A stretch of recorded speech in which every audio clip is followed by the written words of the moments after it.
पोलिसांचा आणि त्यातही महिला पोलीस कर्मचाऱ्यांचा जर ते कर्तव्यावर असताना व्हिडिओ काढला तर ते कृत्य कायदेशीर का बेकायदेशीर याच्यावर सर्वोच्च न्यायालयानं नुकताच आपला एक निकाल दिलाय। पुणेकर काकांना एका गुन्ह्यातून बरं करताना त्या पोलीस कर्मचाऱ्याला तो चांगलाच धक्का दिलेला आहे। नेमकं प्रकरण काय आजच्या व्हिडिओतून पाहूयात। नमस्कार, मी अभिषेक गावंडे, तुम्ही पाहताय लेट्स अप मराठी। सर्वोच्च न्यायालयानं एका पुणेकर काकांना दिलासा जो दिला त्यात ट्रॅफिक पोलीस असलेल्या एका महिला कर्मचाऱ्याने जो आहे तो त्या काकांवर यांनी व्हिडिओ काढल्यासंदर्भात गुन्हा दाखल केला होता। पण त्याच्या आधी आपल्याला हे संपूर्ण प्रकरण काय ते पाहावं लागेल।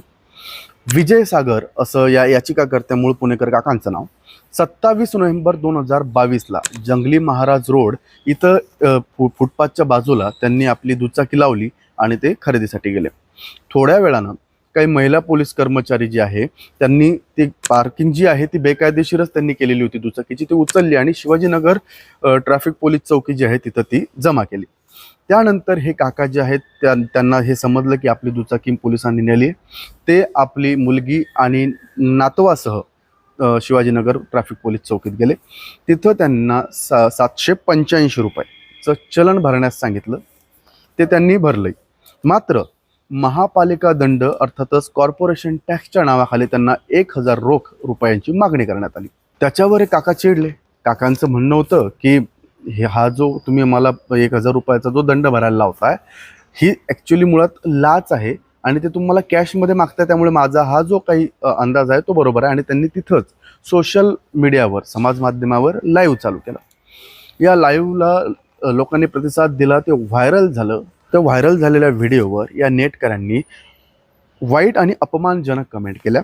त्याच्यानंतर सागर यांनी त्या वाईट कमेंट्स पाहिल्या त्या महिला पोलीस कर्मचाऱ्याच्या बद्दल की लोक असं लिहितात, त्यांनी त्या काकांनी तो व्हिडिओ डिलीट सुद्धा केला समाज माध्यमावरनं।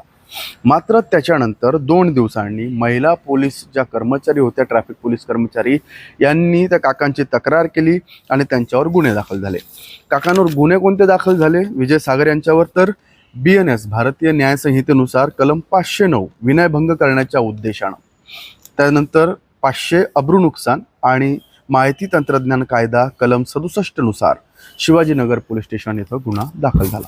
आता यातलं जे विनयभंग करण्याच्या उद्देशाने जे आहे हे आपण व्हिडिओच्या शेवटी समजून घेणार आहोत की खरंच तो विनयभंग किंवा हे लागू होते का न्यायालयानं ती टिप्पणी केली।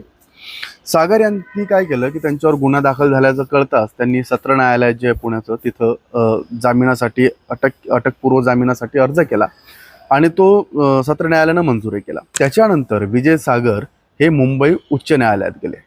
कशासाठी गेले तर माझ्यावर जो गुन्हा दाखल करण्यात आला आहे तो गुन्हा रद्द करण्यात यावा ही साधी सोपं त्यांनी मागणी केली।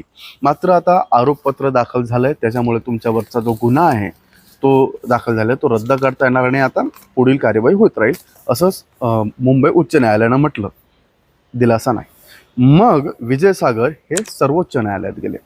सर्वोच्च न्यायालयात त्यांनी ज्यावेळेस ही याचिका टाकली त्यावेळेस मात्र सर्वोच्च न्यायालयानं जे निरीक्षण नोंदवले ते निरीक्षण कोणते आहेत ते तुम्हाला तसे मी वाचून दाखवतो। एक काकांनी व्हिडिओ केला, पोस्ट केलाय, इथपर्यंत ठीक आहे। इतरांनी अपमानास्पद त्याच्यावर भाष्य केलंय कमेंटमध्ये।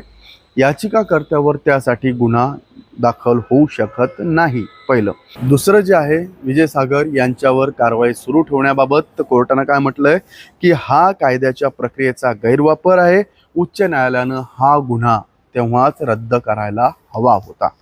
त्यानंतर अनोळखी व्यक्तीने जर अश्लील आणि बदनामकारक टीका केल्यास अभिव्यक्ती स्वातंत्र्याची कलम 19 अ नुसार त्यांच्यावर नक्कीच गुन्हा दाखल होऊ शकतो, पण मूळ पोस्ट कर्त्यावर नाही।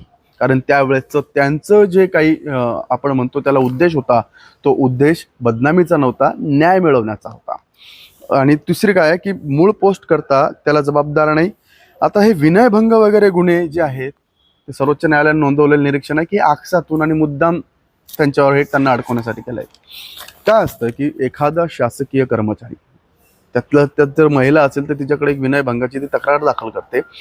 हा विनयभंगाची तक्रार तुम्हाला तुमचं खाजगी वेळेत तुमच्या घरात किंवा तुमच्या एखाद्या व्यक्तिगत वेळ जी असते तुम्ही बाहेर कुठे गेलात तेव्हा जर तुमचा व्हिडिओ कोणी काढत असेल तर ते विनयभंगात जाते।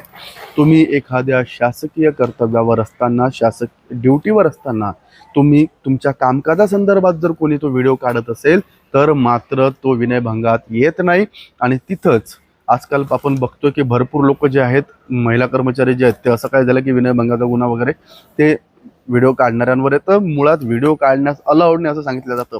आता हे मॅटर तर पुण्यातलं आहे आणि विशेष म्हणजे अमितेश कुमार जे आहेत, जे पुण्याचे पोलीस आयुक्त आहेत, यांनी कित्येक वेळा हे क्लिअर केलं आहे की आपण जे व्हिडिओ काढतात, सोशल माध्यमांवर टाकतात, त्या कोणत्याही आपण सिटिझन्सला, नागरिकांना तो काढण्यात मज्जाव करू शकत नाही, थांबवू शकत नाही. तरीही मात्र शक्यतो शासकीय कार्यालयात कमी उघडतं, पण पोलीस कार्यालयांमध्ये म्हणजे जे पोलीस स्टेशन वगैरे जे आहेत, इथं मात्र हा त्रास होतो. त्यानंतर काय आहे की कॉर्पोरेशन टॅक्स गोळा करणं पोलिसांचं कामच नाही आणि या मॅडमनी त्यांना कॉर्पोरेशन टॅक्स मागितलं.